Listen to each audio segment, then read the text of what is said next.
ठातो सुठो सो वाक़ सिधी सां यारी हुई पर हिकिड़ा हुन अदबी शयूं पढ़ी ऐं हुन खां वाक़ त करे विया। असां सिंध में काफ़ी दोस्त ॾिठा आहिनि, हिकिड़ा तमामु जज़्बाती क़ौम परस्त, हिकिड़ा वरी तमामु जज़्बाती शाइर, पर ही माण्हू उहो हो जंहिंमें वरी इहे ॿई ख़ासियतूं यकजा हुयूं। हिकिड़े तरफ़ त हू तमामु बहितरीनु शाइर हो ऐं हुन शाइरीअ जे दुनिया में जेकॾहिं हू बाक़ी शयूं छॾे ऐं ॾिसजे त उन में हुन कमाल करे छॾियो। ऐं काफ़ी शाइराननि हलकनि में हुनजी राय आख़िरी ऐं मुस्तनद लिखी वेंदी। अॻे चवंदा हुआ उहो शाइर वॾो शाइर आहे जेको दीवान ॾिए, ऐं हीअ उन दीवान जो बि शाइर आहे ऐं हुन दीवान जा ॿ दफ़ा एडिशन छपी चुका, छो त उहे दीवान अक्सर करे माण्हू घटि पढ़ंदा आहिनि, पर हुन में एतिरी मज़ेदार शाइरी हुनजे दीवान जा 2 एडिशन छपी चुका आहिनि। इहो जेको कुझु कलाम असांखे मंज़र ते आणे हथ में पहुतो, इन खां कई दफ़ा घणो मवाद अञा पोइ हुनजो आहे। पर असांजी साझे जे अदारनि खे उहे जिन ज़िंदगीअ में इंसान जी सार संभाल कान लधी, पर हाणे उहे जेकॾहिं पछताव करे ऐं उनजी शयूं मंज़र ते आणनि त इहा बि तमामु सुठी ॻाल्हि थींदी ऐं उहे माण्हुनि जे आड़ू अचनि, उन मां माण्हू सिखनि ऐं आईंदे जे शहर में गाइडेंस मिले। साईं जो तंज़ीमी जेसि ताईं तहरीक आहे, साईं सां गॾु आऊं साईं जीअं साईं जी मौजूदगीअ में सेंट्रल कमेटीअ जो मेंबर रहियो हुउसि। असीं तव्हां जॾहिं वेंदा हुआसीं, कॾहिं कॾहिं ईअं बि थींदो हो त गर्मीअ ऐं सफ़र जे सबब ते बेज़ारी कंदे मां हुनखे चवंदो हुउसि यार हिन में कोन था हलूं,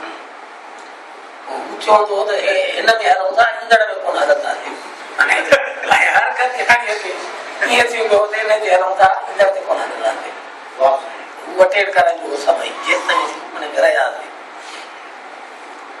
साईं राशिद मशहूर हो, चीड़ा आहे, हुन सां ख़्याल सां ॻाल्हाइजे, अजाई का ॻाल्हि न कजे, पर सच पुछो त मूं ज़िंदगीअ में कॾहिं हुनखे चिड़ाक न ॾिठो। जॾहिं बि असां हुन सां हुजत कंदासीं, अहिड़ी का ॻाल्हि कंदासीं जेका पक हूंदी राशिद खे न वणंदी, पर असांजे ज़बान मां निकिरंदी त सम्झासीं त राशिद हुनखे बर्दाश्त कंदो आहे, चढ़ंदो। हाणे ताणो जी ॻाल्हि आहे, ICU में हुयो, मां चयो पुछी था अचूं, मां ॻाल्हि कढी, अलाए कीअं ख़बर पइसि मीर वठे, जेसि ताईं असीं ICU में हुननि ताईं पुॻासीं ते असां 2-4 टेलीफोन मोरा पुछंदा साईं राशिद पुछियो त किथे पहुतो। मूंखे अचणु पियो लॻे त हिते मामूली ॻाल्हि आहे, सभु हुन माई जो चाक थी मोरे हले थो, एॾो इंतज़ार ई छाजे लाइ थो करे। लखा काग हिन कान ॾिनी त आख़िरी सफ़र आहे, ॾाढी कचहरियूं ते रजी कईसीं, हुन खां इजाज़त वरितीसीं, टाइम खां साईं ॿिया बि माण्हू इंतज़ार में बीठा आहिनि, असां निकितासीं ऐं तेसि ताईं हिते आयासीं त सॼी संगत खे न का ॻाल्हि कान्हे, मामूली ॻाल्हि आहे ऐं इहा हल थी वेंदी। पर इंटरव्यू को टीवीअ ते जेको हिन जो आयो सो मोकिलाइण वारो, ऐं हुन में सम्झ में न पियो अचे छो थो करे, पर ही ख़बर नथी पवे त हिन माण्हुनि खे ज़हन में अचे थी इहा ॻाल्हि त असांजो हाणे लाॾाणो आहे ऐं हुन लाॾाणे वारो मामले ताईं असांजो ही दोस्त साबित कंदो रहियो, किथे विकियो कोन, किथे ॾिनो कोन, के उबदा आॾा ठाह कोन कयईं। जॾहिं पार्टियूं कोन पर असां वञी ठाहियूं त उन सां तालुकात बहाल रखंदे बि हुनजे पार्टी जो मेंबर कोन थियो, पर साईं जी वरी आज़ादी जी वाट ते जेके मछाड़तनि मुखियनि मां ॾिठासीं त हुनजे दर्द में लाथोंसि पिए, तॾहिं तरानो घुमी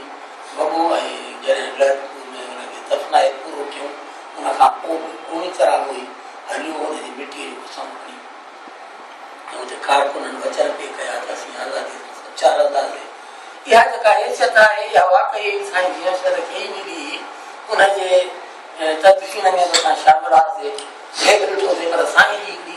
जुदा हैसियत हुई, पीर हो साईं बडेरो हो ये सतवारो हो उनजा ॿिया बि लॻल अॻापा ऐं ही हिकिड़ो मिसकिन माण्हू थी करे हिन शायान शान नमूना तदफीन उते ॾिठी वॾे मुक़ाम में अची वेठा हुआसीं उहो हिकिड़ी अदबी महफ़िल ही मुक़ाम हूंदो जेके पंहिंजो साहिबु अज़ीज़ुल्लाह ऐं अदर सुमरे वारा नाज़ वारा मुश्ताक फुड़ा वारा माना ईअं वेठा कचे नमूने ते अदब ते ॾियूं क्या ख़बर न पई पए त जनाज़े में या प्रोग्राम में या सॼी हुनजी मनस आहे त जीअं हो चई हो भाउ शेर हुनखे चई हुनखे त हुनखे चमन कजो कयासीं रस्ते ते ॿिया ॻाल्हाईंदासीं ईअं न माण्हू आहे